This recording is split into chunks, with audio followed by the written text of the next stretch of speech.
first session here on Full Time, our second show, of course, for 2019. Got to send a shout out first of all, going out to our sponsors, Race Greg Motors.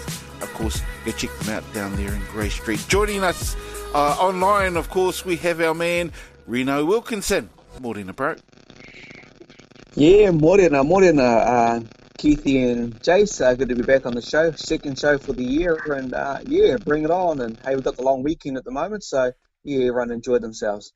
Indeed we do. Also online with us, we have our man Jason Tawhiwhirangi. Good to have you back with us there, JT. Yeah, morning boys, morning Reno.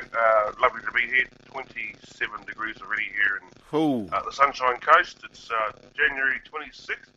Otherwise known as Australia Day, otherwise known as Invasion Day, depending on which side of the fence you sit on. So it's a long weekend here too, holiday Monday, and mate, looking forward to a cracking weekend. Now, I remember you talking about Australia Day last weekend, of course, and we were talking about it, I guess, in comparison to our own Waitangi Day and how different it is. Well, I remember, I think it was, if it wasn't last week, it was the week before, seeing Pat Cash actually come out and talking about, what is happening with the Indigenous people over there. And, he was quite, how would you say, disgusted, I dare say, about the treatment of some of the Aboriginal people over there. And it just seems that, I'm not sure if things have changed much with the Aborigine people over there. What do you reckon there, JT? Oh, look, it's one of those issues, I guess you call it, that polarises opinions one way or the other. On one side of the coin, you have those that say, look, what do you want us to do? It wasn't done by us. Yeah. It was done by people that had nothing to do with us. Yes, it was done by, they might be our ancestors, but we didn't, blah, blah, blah. On the other side of the coin, you have people that say, well, it might not have been done by you, but they've set up systems that have benefited you and have crapped on us as a people. So, yes. It's just one of those things, and it comes to a head on days like today. Yeah. We will see lots of young blokes, particularly from the Anglo-Saxon origin, that will drink a lot of beers, eat a lot of lamb, and later on in the day they'll get a bit liquored up and start, like I said, I've said it before, the worst chant ever, Aussie, oi, oi, oi. I mean, they must have been up all night writing the words for that one, seriously. So, look, it's one of those things, and a lot of people, rock stars, sports stars like Pat Cash, actors, and politicians across the board are starting to come out in support of the Indigenous people, the first Australians. But today, mate, later on today, there'll be some firecrackers going on. I'm sure there will be. In literal sense, so yeah. Right. And I don't know, does it add to a bit of the entertainment or that could go on over there, JT? Oh, definitely. There's always, like I said, it always kicks off later on. People start having a few beers and whatnot. And later on in the day, the sun kicks in, and they get a bit more inebriated, a bit more courage, I guess you could say, and they hang out in packs. Places like Palm Beach and the Gold Coast. Yeah. It's a real hot spot. So it's quite an interesting social experiment to drive down there, say at 2 o'clock in the afternoon on Australia Day, just to see what sort of carry-ons taking place. But yeah, mate, for me, I'm sort of middle of the road. I'm not Australian. I'm definitely grateful for what this country's done for me and my family, and I realise it's probably on the back of all that oppression that has occurred in the past. But it is what it is. What can you do? Fair enough. Now, interestingly enough, we're going to kick off sporting-wise, talking a bit of motorsport there.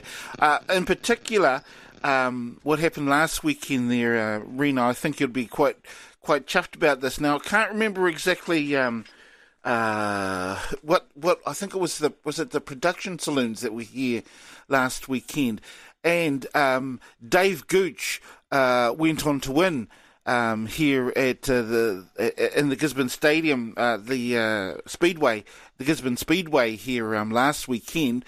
And one of the great things that he was really chuffed about was his daughter, Crystal Peach, also joined him on the podium. She came third in that in that competition. So, one of the no, Dave Gooch is not he's not he's won a number of things, certainly around the traps, but I think this must have been one of his proudest moments there, Reno, with him being able to share the podium with his daughter, eh? Yeah, it would be, mate. Anything you can do in sports these days that involves your own child, and to top it off, to be on the podium together is just something outstanding. Like you say, the name Gooch, well known when it comes to Speedway motorsport, especially out of Gizzy, and being multiple winners in different classes. You touched on the production class last weekend, and he's been a winner as well. The Gooch family, Formula 1 NZs of the street stock class as well. So well known, and I've got to take my hat off to that family and to any Gisborne Speedo driver, because they support the other tracks. They travel a lot. They get out there, and they can't do it without obviously a lot of work put behind the scenes by themselves individually, but also with the sponsors who make things happen. So well done to the Gooch family, to our father and daughter. And like I say, they go everywhere. Big street stock event on up in Auckland.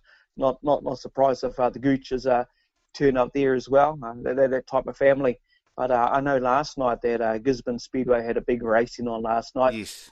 Part of the Burger King Super Saloon series.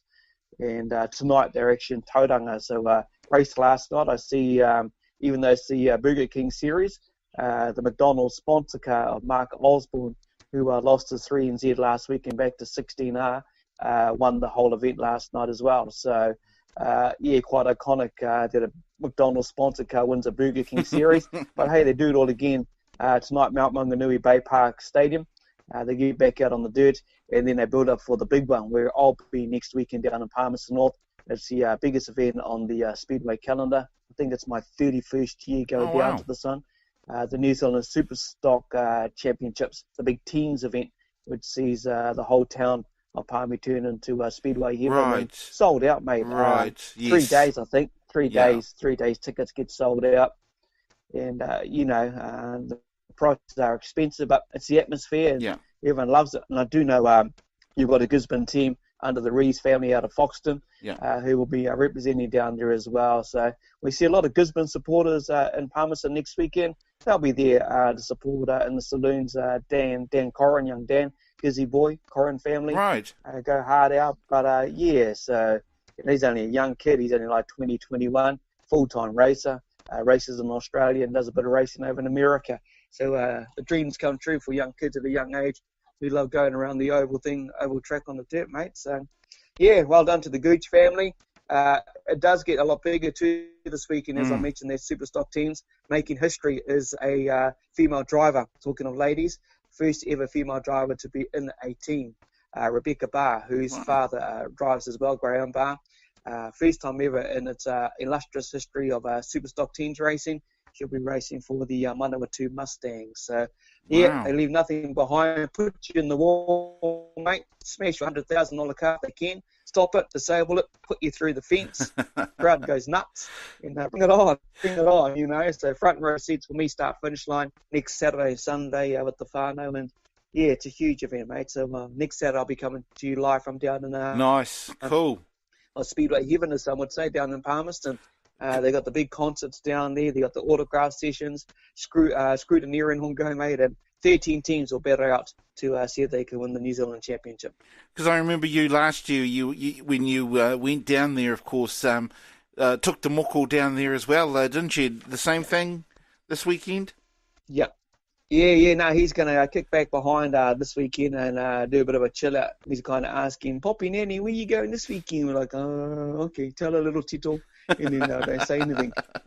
So, otherwise he'll get upset. But he's been down there and experienced this year. The daughter's coming back and her boyfriend, and because they were at the Sevens in Hamilton. Right. At the same time. Right. So, they're going to come back down with us. And, we just get into it, mate. Good times, it's for me and my wife. And, get down there and have some fun and catch up with a few of the friends and see a different type of vibe of people down there, bro. True. I won't say the word I want to use. It starts with a red. Yes. But it's fun, bro. It's lively. Now, I'm not sure, but JT, Are you at all familiar with the Gooch whānau? Oh, the name rings a bell. Is it Laurie and Dave? They used to have the spray paint panel shop. Yes. That's them, bro. Yes, that's them, Dave Gooch. A good friend of mine, Dane Rickard, used to work for them. I think. Oh, right. Mustangs back in 1993. They were one of our sponsors on the sleeve, I think. Yeah. A bit of a crossover there between rugby league and saloon car, stock car racing. So, yeah. No, a little bit. I know there's Doug Walsh. He's a pretty good driver. Yeah. That's pretty good mildly. And then Darren Abraham, one of the best swingers going around. Is that the right term? The one that hangs off the side of the motorbike thing? Yeah. Yeah, bro, you're right. Rino, yeah. Help me out here. I was thinking. You're right, mate. You're exactly right. On good old sidecars. I actually raced a few laps with Doug Walsh back in the day. So, yeah, that's how I got to know him and then realised Walter was his brother. Yes. So he was known as the fastest mildly on the Speedway track back in the day. Yeah, that's all history, and he knew how to pedal a limited saloon. So, yeah, good to see things going. Even talking of rugby league and Speedway, one of the original warriors, actually, Whetu Taiwa, races down at the bottom of the south, down towards Timaru and Invercargill. Sprint car is what he races now, alongside with his good friend who played cricket last night in the Black Clash, Nathan Astle, who also races a sprint car. So, they've gone from a bit of a sporty background, made a bit of pooch here and throwing around on the dirt and having some fun.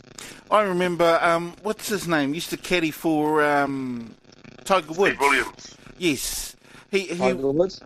Yes. Yeah. He would, he was not too bad on, he used to certainly compete in the Speedway, didn't he, Reno? Yeah, he still does. He still does, mate. Races limited and super saloons. He actually runs a whole series. He's a man behind a series that goes up and down the whole country. So made his fortune from chasing the great one, Tiger, and following a little white ball. And he's put their money into his second passion, which is Speedway. So kids back and loves it. Staunch Ford man, mate. Races the Mustangs. Got the whole good look. Most sure when you take a look at the dude and you think to yourself, he's most sure the richest bugger that's out there from the game of golf. Yeah. But he's got a big heart for Speedway, and like I say, he's got a DHL series, Valvoline series, and everyone remembers Steve bringing Tiger Woods over to Huntley Speedway all those years ago to have a bit of a bladder around the track. So, yeah, good times, mate. Yeah, well, because I heard that whenever Steve Williams used to come and race here in Gisborne, he would always hold up at the DB. That was where he used to pretty much stay whenever he came into Gisborne. So, well, I'm glad I did mention Dave Gooch and also his daughter Crystal from last weekend, and I mentioned it first because I forgot to mention it at all on Wednesday's show of Half Time. So I thought I'd better get it out of the way just in case I forgot about it again, because I did. It did just slipped my mind on Wednesday's show. So I'm glad that we got that one out of the way. Now, you mentioned also yesterday, Reno, that what's called the Black Clash. That was like a cricket T20 game against the Black Caps and the All Blacks. How did you see that there, Reno? Loved it, mate. Loved everything about it. Loved it from the point of view here in New Zealand. It was free to air on TV1. Started nice and early, 4 o'clock. Winston Peters opened it up. The whole fundraising event around it, the 3 recipients, $1 million, Duco. You can take your head off to Duco for putting it on. I hope now it becomes an annual fixture because, it was just great to see, mate. 8,500, 9,000 fans down in Christchurch watching this. And, they went 3 to 6 for the cricketers first. Had a break for the One Network News at 6, and then 6:30 got back into it with the rugby players, and it was done and dusted. But, the players talked about it was for fun, for a good occasion. And when you listen to some of those rugby players, mate, the opportunity to play against against or with some New Zealand cricket legends, just outstanding, So there's a few good players in that rugby team, mate. There are. You take a look at Geordie Barrett. Absolutely. Even Bodie Barrett looked like a cricketer. Yeah. Unbelievable. Obviously, I think it's a winning thing, mate. It's a good thing. So, I think it was great. Let's do it again next year, eh? Yeah. I'm not sure how